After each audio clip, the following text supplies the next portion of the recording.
When shit hits the fan, you go down.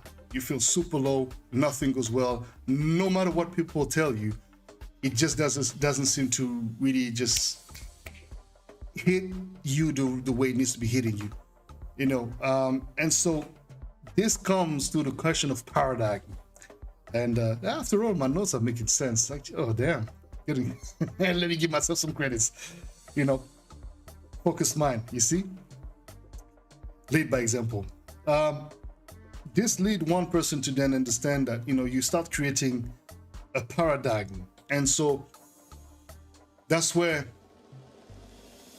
you felt so deeply about the bad energy, the bad comment, the bad whatever, that it created an image in your subconscious mind and an idea within your subconscious mind that no matter how much your conscious mind wants to do things, well, you want to be this, you want to be that, but then you say, I don't know why I'm not able to do it. I don't know. And no matter how people can ask you the question in whichever language, you never seem to be able to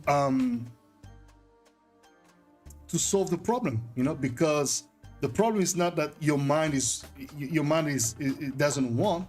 It's just you've configured your subconscious mind to refuse anything that your conscious mind tells it to do.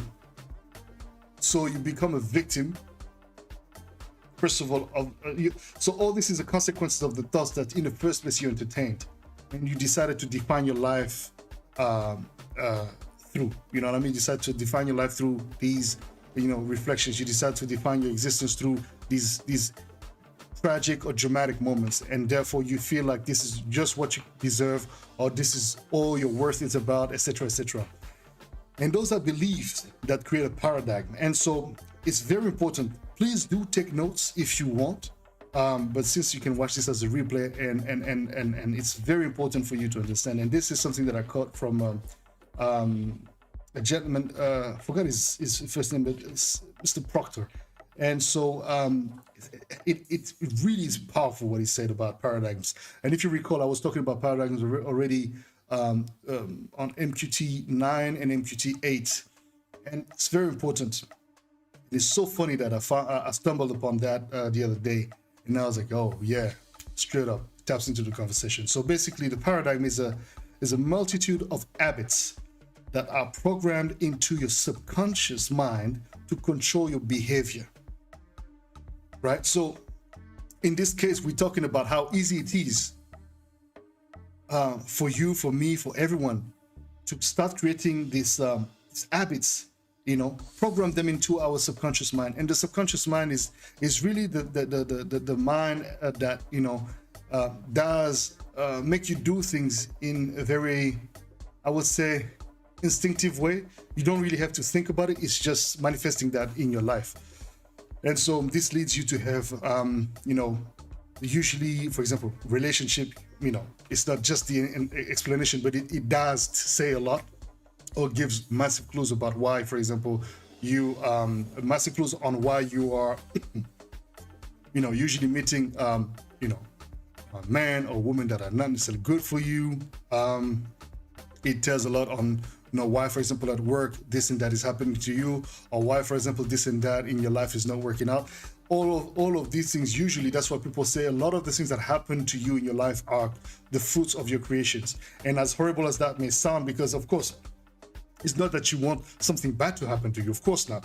But because there's a set of beliefs that has been, you know, engraved in your system, subconscious system, you know, it has integrated that information. It has programmed itself to now operate in that realm. So no matter how much, you know, pep talks you can have, no matter how much, you know, videos about how to stay positive, this and that you watch, the message doesn't sink in. And the truth as well is that a lot of people don't give you the keys to change the paradigm around, you know what I mean? To flip the table so that, you know, you literally start seeing yourself from that different perspective, and you be like, yo, why am I feeling this way? Why am I feeling like, you know, nothing I do works? You know, why?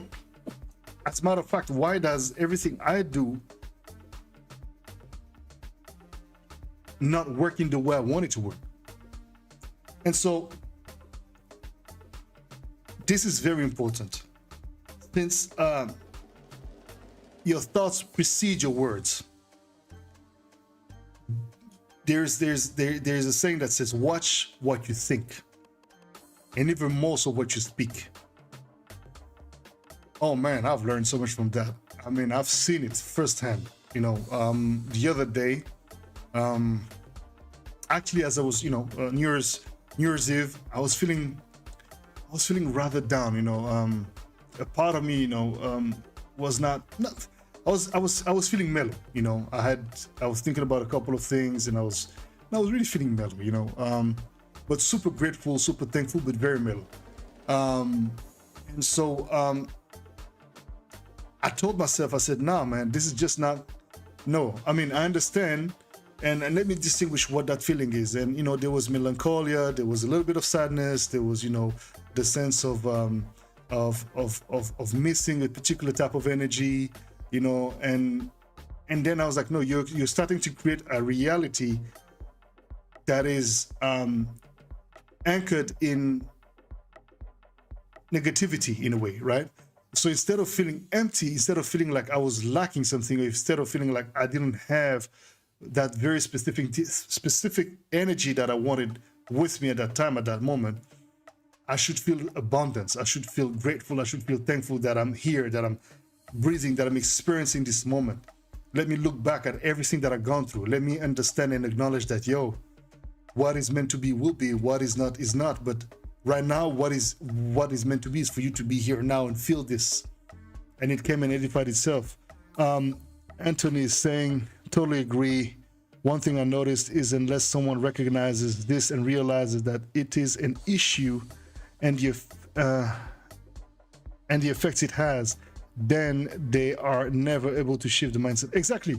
But the thing is that as well, you don't want to also beat yourself as well. That's the thing. So yes, it is an issue, but the good news is that there is a solution. There is a way out, And for example, me, I've been working on this, as I've explained this before. I started my journey when my father died back in 2014. So you see, from 2014 to 2021, a long journey. And believe me, it wasn't a smooth journey as well. There was a lot going on.